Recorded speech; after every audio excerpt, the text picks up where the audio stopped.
September annually, the United Nations General Assembly holds its general debate, during which heads of governments address the Assembly. The 75th session of the general debate holds from 22nd to 29th of September 2020, and Nigeria's President Muhammadu Buhari is scheduled to speak on the 22nd of September. So, ahead of this annual historic convocation, what possible areas and surprises are we expecting? Just recently, the United Nations Global Alliance on Poverty Eradication was launched. COVID-19 and its global governance, challenge, the World Trade Organization, climate change, recharging of the Lake Chad Basin, interventions by the United Nations in the northeast region of Nigeria, and also on global competitiveness. Those will be our concern on the program today. My guest is Dr. Mukhtar Imam. Dr. Mukhtar Imam is a consultant in development areas and also an expert on diplomacy and international relations. The program continues shortly. Stay with us.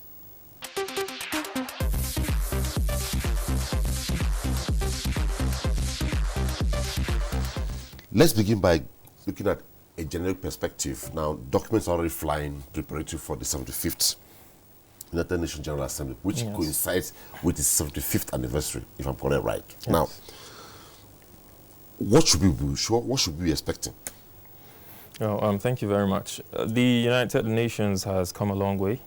There have been areas to do a SWOT analysis. There have been areas of strength, areas of weaknesses, areas that are left, opportunities left untapped. And then, of course, there are several threats that the United Nations still faces, So, again, an appraisal will be very important at this point in the life of the United Nations to be able to say what are the things that we have done right, what are those areas that are still wanting, The SDG, for example, is a very good parameter. It's a good ruler to use in terms of measurement at this point in time to be able to say how exactly have we fared as far as galvanizing the entire globe is concerned, leadership-wise, development-wise, peace and security-wise, and so on and so forth. There are emerging, contending new issues that requires a lot of attention. Climate change is one of the biggest areas that today the entire globe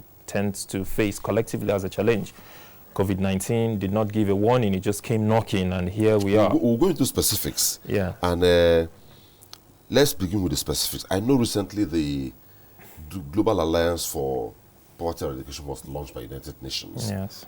And understanding it means it's an alliance. Of course. Which means nations need to either recruit themselves in or take part in it. Precisely. But the question that was that was raised in most of the forums I attended has been, would they allow all nations to be at par?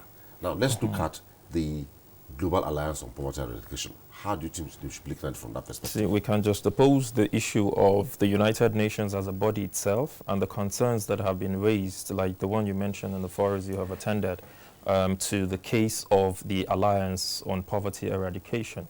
The concern about the United Nations as a body itself has always been about distribution of power, either at equilibrium or disequilibrium. And by this, we had a certain session sometime, I think, in 2014, if my memory serves me right. In attendance was Professor Ibrahim Gambari, the current Chief of Staff to the President. A couple of other persons were in attendance. And the major issues that were raised was about how to create a balance at the United Nations, right? So I'm trying to bring that to just oppose the conversation now. Three concerns were raised. I articulated three positions. And first of all, it was about creating a balance where we can have equitable distribution of resources within the international system, resources distributed equitably. Second scenario would be to have the removal of privileges among small or big countries in whatever context and however you define small and big countries. The privileges that exist should be removed, and so that we can have a balanced system. Of course, some might talk about this as a mirage, something that cannot be attained, considering the nature and spirit of international politics. And then again, the third scenario would be about access to resources. What country should have nuclear powers? What countries shouldn't? Why should a country be in the United Nations Security Council while another cannot be, where you have virtually almost the same yardstick or parameter? Say, for example, if population is a factor, if China is the largest economy in terms of population in Asia, Nigeria is the largest population in Africa. So what stops us from attaining that posture? So these were some of the concerns that were raised. The same might play out in the case of the Alliance for Poverty Eradication. When the United Nations General Assembly President, our very own Professor Tijani, my personal boss, was talking about the issues of when he was making the address about the need for that alliance. Well, of course, from what we know, 36 countries, it's a membership of about 36 countries as we speak. And the concern about with all of these countries coming together is about the very cardinal, the most important element of the SDG, which is poverty, that doesn't have a voice behind pushing it. You hear about a lot of people talk about the case of climate change, for example. People talk about the need for education, shelter, and so on and so forth. But that very important element, which is more or less a lifeline of the conversation, is not being given support. Now, the question would be, how exactly do you recruit countries to become members of this very august body? Because you look at the rank, the rates, the statistics, for example, it is tackling poverty. 70 to 100 million persons are being pointed to fall back, into the absolute poverty bracket, which is a very, very scary scenario. And then you look at the existing status quo. You have about close to 1 billion persons in the poverty bracket. Poverty in this case, whether absolute poverty, whether relative poverty, urban or rural poverty, it doesn't matter. But they are within that poverty bracket. And in that figure, we're looking at about 700 and something million as being drained into poverty of unemployment, poverty of lack of education, and so on and so forth. So there's the need for us to galvanize powerful countries. In this context, powerful meaning wealthy nations to come on board. But then again, to your question, how do we guarantee that every country is going to have a level playing field within this conversation? Because, of course, the reason why the conversation, first and foremost, to recall, is being held is because there's poverty existing in some climes. And some climes are more hit than others in terms of relative poverty in this context, right? So how exactly do we get all the countries to come together to have a conversation around how to eradicate poverty? So how would the debate go? Because I remember when the Alliance for Global Poverty Eradication was launched, Nigeria's president threw a challenge that by the last count, I think that was 2016, if I get it right, the poverty indices was about 400 million there, I can't remember now. But now said it has jacked up so much. Yes. So looking at it, poverty eradication, job creation in a world of ideas. Yes. What direction should the debates at the 75th General Assembly be taken? Well, if this is going to be part of the conversation, which I very much believe it will be, although other issues around COVID-19, global economic GDP, and so on and so forth might be thrown up. But when you're talking about global economic GDP and the recession that the entire globe is faced with today, which is inevitable, there is need to also have the conversation about poverty eradication as well. So I feel they're going to try to create a nexus between this alliance that has just been talked about and, of course, the conversation that's going to be held. Because, of course, the theme of the United Nations Assembly is around something, a shared future or something. Sure. All right, so now given that is the case, global goals, so given that is the case, it's very imperative that this sort of conversations are had, right? But again, of course, for me, my inputs, if I were to perhaps set an agenda for the conversation, would be to say, let's look at areas of education where we can have some kind of functional literacy debate on how to incorporate people into the education bracket. Mind you, there's a distinction between education and being lettered. We have a lot of reading and writing illiterates. We need to create that distinction and understand it clearly. There's often at times that misconception. So what we should be focused on now is functional literacy. How do we get more people out of the bracket of ignorance into the fold of productivity, which is what education is about. Education is about understanding your environment, transforming that awareness which you have gained into something productive that betters your society, that impacts your life and the life of other people around you. So the conversation should be around how to get more people into this bracket. Look, this is very, I just break this down as easy as possible. We are in a country where 65% of our population are still in the informal sector. We're talking about blue-collar jobs. Yet, we are still churning out graduates year in, year out, without the hope to accommodate them. The question would be, what exactly is lacking? We need to create a bridge, a synergy between those people who are graduating from institutions of learning and productivity. That is how you can get an economy to grow. That is how you begin to multiply. You have a multiplier effect on the GDP, and that is how poverty is eradicated. It's not about handouts. We've gone past the level of handouts. That's why I don't want to be drawn into the conversation of, say, I did not want to start this conversation by saying big nations should come into the alliance and help smaller nations or poorer nations. No, we should begin to look beyond that. How do we galvanize ourselves? For crying out loud, China is also one of the new states, you know, and it has been able to transform. It's one success story that the world can look to and say, let's pick certain aspects of what they have done and replicate in our own countries. So I think the conversation should be around, how do we aid these individuals to become enlightened, to become aware, to become conscious? How do we strengthen small and medium businesses? How do we bring in factories? How do we strengthen our technical schools around economies where poverty is at the highest level so that we can bridge the gap? How do we empower women? And what are the things that we need to do to be able to create the enabling environment for people let's to leave thrive? it at that. Let's move on. Now, from the ambit of climate change, Nigeria's president has always sustained a position at the United Nations, which is the need for some succor, some assistance to come towards recharging the Lake Chad Basin. Yeah.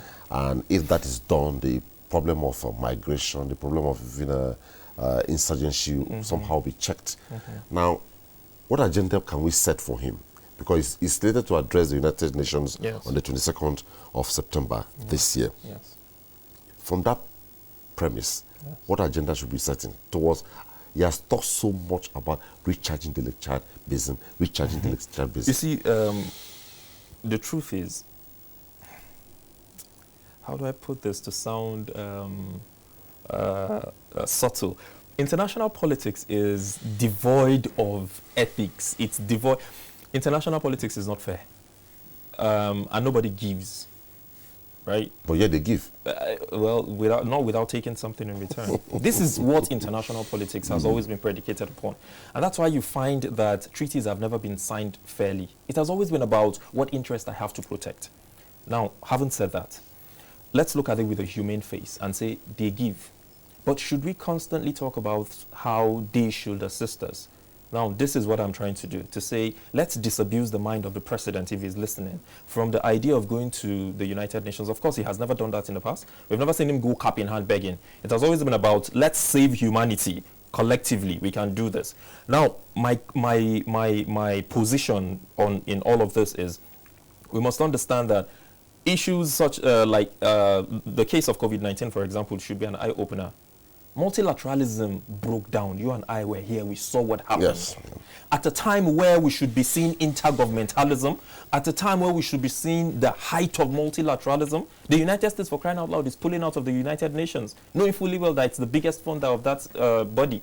What exactly drives all of this? It's the selfishness of countries. And at the end of the day, of course, the realist will tell you that it's about protecting national interest and national security. And so every country will act in certain... But is that the right direction to go? But that's the point I am making, that if this has opened our eyes to see that, look, well, the very country that was the foundation of multilateralism and collectivism is now moving towards the path of individualism and saying America first, shouldn't that be an eye-opener to other countries to say, all right, let's take up the mantle of looking inwards and finding a way, whether at regional level, sub-regional level, continental level, however you're going to go about it, and say, okay, the Chinese were able to do it. Other countries around the world have been able to do it. The Asian tigers were able to do it. Let's come back and look inwards and see how we can develop ourselves. Because the truth is this. I've had this conversation on different fronts, not just about economic relations, not just about political relations, even health-related issues. I've told medical doctor friends of mine, sickle cell, for example, is an African disease. No doctor in any big pharma, or forgive me, no doctor or any big pharmacist or anybody from Pfizer and these big corporations you don't expect, you will not see them come to say, we're trying to find a cure to sickle cell. It's your problem. It will take inward, consciousness and innovation and scientific exploration, to be able to find a solution to these problems. The same applies to the Lake Chad Basin. It is our problem, right? As much as we will go to the United Nations, talk about these conversations, have these conversations, they also have their internal problems, they have their regional problems as well. So what we need to begin to do is show some level of commitment. Even if you're going to bring in foreign direct investment in whatever form, whether through multinational companies or even through bilateral relations, to say we're signing bilateral agreements with other countries to be able to recharge the Lake Chad Basin, we need to be in the forefront. Let's be in the, let's lead the vanguard of this campaign to say we're there, and then begin to show some level of commitment. Climate change is very, very linked to what we're talking about here. There are a lot of things around renewable energy, a lot of things that can be done with say, for example, what's what's been done in Sweden today. You see them use things like tree planting. You see them use things like, those sort of initiatives to be able to say, let's create buffer zones for these environments where perhaps we're having erosions and things like that. But we have a project like the global green the tree planting project. Yes, I know about that. But what I'm saying is, let's become more proactive. We're always reactive. It is always when it happens we react. Let's become more proactive. Let's be seen on top of it, right? And then perhaps we will begin to see all other countries, we talk about the powerful ones, come in and say, let's support and see how we can take this. So just like you said, you want to set an agenda for the United Nations. Yes. So if I ask you, in what direction will you set an agenda for Mr. President? Well, ahead of his address the whatever agenda we're going to be setting for Mr. President, it will have to coincide or be related or have a nexus with the theme of the conversation of the United Nations. But then again, of course, if I were to set an agenda for the president, the first area I would want the president to focus on is to be able to talk about the need for a deepened and sustained multilateral cooperation amongst nations within the international system. No country can live in isolation. What we saw in the era of COVID, what COVID brought to us, exposed the world to, should not be seen anymore. And then again, of course, the president needs to go with the discussion around, you see, the thing about foreign policy is it is intertwined with your domestic policy. The president needs to expose some of the or appreciate some of the challenges that we're faced with around here, right? For example, if the president doesn't go out there to talk about how there's a need for functional literacy, how we should be able to, how the world should rally around that as aspect to get our young people employable, then there is absolutely no need for having a conversation, because it's about domestic and foreign relations, right? And then again, of course, there's the challenge of security, which has been internationalized. The president needs to go there with that conversation to tell the world that, look, there's a nexus between security and development. Without one, you cannot attain the other, right? And a lot of other issues, climate change, for example. We're taking climate change issues for granted, particularly in this part of the world. You talk about it, people go, it's too expensive or it's too... No, there are a lot of areas within the climate change fold that we can key into, right? And bring our most prized assets, the women, into our economy and have a very sustained and robust growth within the economy. Okay. Now, when the United Nations team in Nigeria visited Mr. President during the United Nations Day in Nigeria, Mr. President took a commitment that he will always be available. Yeah. Nigeria is always available. They should just make their request and Nigeria is available. And in return, United Nations resident coordinator talked about the fact that Nigeria has done so well, e.g. the completion of the United Nations House in Abuja after it was attacked by Boko Haram and other pluses. Yes. Now, let's look at United Nations intervention in the northeastern part of Nigeria. Okay. How well, how far, and what should Mr. President be telling the United Nations in terms of reinforcing it to stem it totally down? So the United Nations itself is a body that today is faced with the challenges of cash crunch. This is something that is biting hard on the entire globe. You look at the biggest funders of the United Nations today, they are the ones crying foul. The United States, for example, look at what's happening to its GDP. It's shrinking significantly, even way above ours. In the first 2 weeks, 3 weeks of coronavirus, people who filed for job loss in the United States were about 13 million and even over that. You know, so the United Nations itself is faced with a lot of these challenges. There's no doubt about that. What they have done in the northeastern part of Nigeria is that they have been able to set a pace for other multilateral agencies to come on board.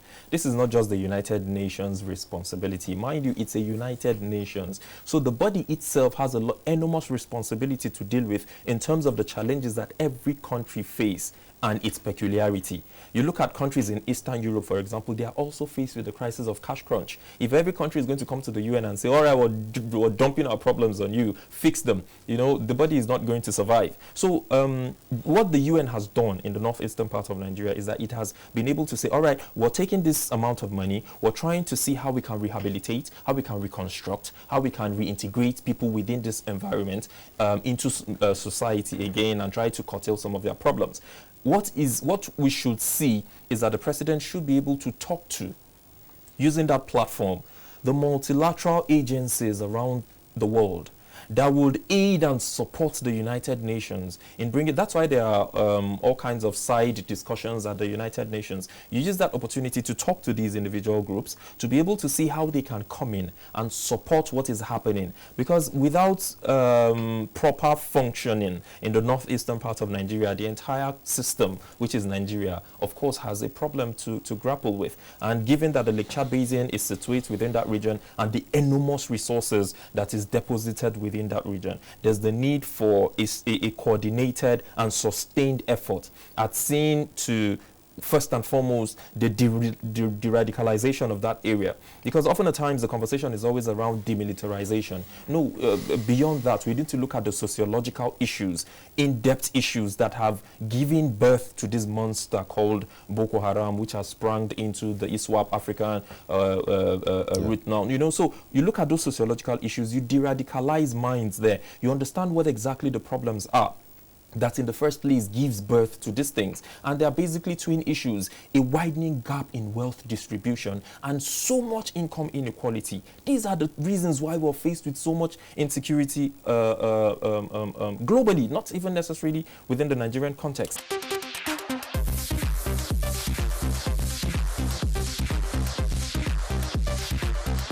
Okay, we have had the 25th General Assembly, we have had the 50th, and we are now having the 75th, marking the 75th year of the United Nations. Yes.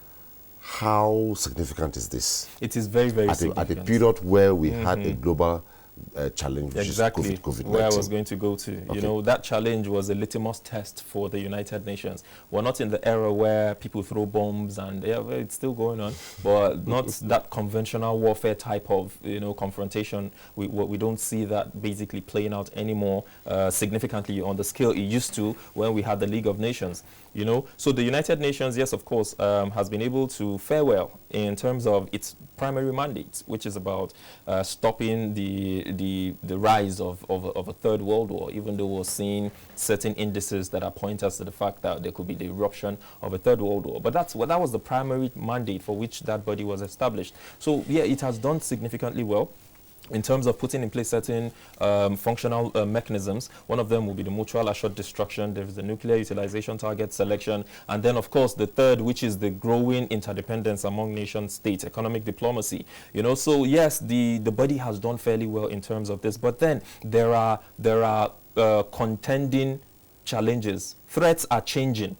Okay. Right? So there's the need for the United Nations as a body to begin to understand contemporary threats that the globe faces. Today we're being faced no longer with conventional warfare. Today we're moving to hybrid and asymmetric warfare, kind of. And then, of course, there's also the challenge of poverty. Poverty is way above what it should be at a time and in a climb where wealth is so high. And then you have so much divide, and some people are extremely hungry and some are extremely wealthy. I mean, that gap should be breached, and the United Nations can do a lot in terms of galvanizing states and getting them to do the needful to be able to bring about infrastructural developments, because these are the things you need for ordinary you and I to be able to thrive and survive. Before we go, let's quickly touch on the World Trade Organization, because Nigeria has an interest. Of course. And as much as today that candidate is a West African candidate and also an African Union candidate, Nigeria has, let's talk to WTO. Well, I see Nigeria making a headway. This is because of the persona of the candidate that is in the forefront in the race, right? So I think we're going to make that impact. Not to be, not to be seen as somebody who's trying to, make a forecast about future events. But I think she stands a very good chance of being, brought on board. But the question would be, after she gets there, what then for Nigeria? Remember, this is a woman we've seen in different spheres of leadership in different structures. Talk about the World Bank and so on and so forth. So the question again would be, which I have posed to herself and to Oby Ezekwesili, what impact have you made, or did you make, when you had this position, and what do we hope to see different when you return back to that position? Perhaps, given that you have been back to the national boundary, you have held position within Nigeria, maybe that should begin to influence whatever position or decisions they will begin to make at the WTO going further. But I don't know if things will be different, because in the past they really did not make any significant impact as far as things are concerned. And that's why when Oby was criticizing the concessionary loans coming from China with its long-term yield period and maturity rate, I was trying to attack her, like, what did you do when you were there, and things like that. I hope we'll begin to see something different from Madam Minister when she gets to WTO, well, because Dr. I do believe she's going to get there. Dr. Muta Imam, time will not allow me to go into other areas. Well, maybe we'll do a part B on this. I'm open to it. Well, we hope too that being the 75th year of the United Nations and coming at a period where the world had a challenge, COVID-19, yes, a lot to be towards how do we do this if it happens again. Of course, of course. Okay, that's it on Diplomatic Ties today. We looked at issues ahead of the 75th General Assembly of the United Nations, and Mr. Nigeria President is due to address that assembly on the 22nd of September.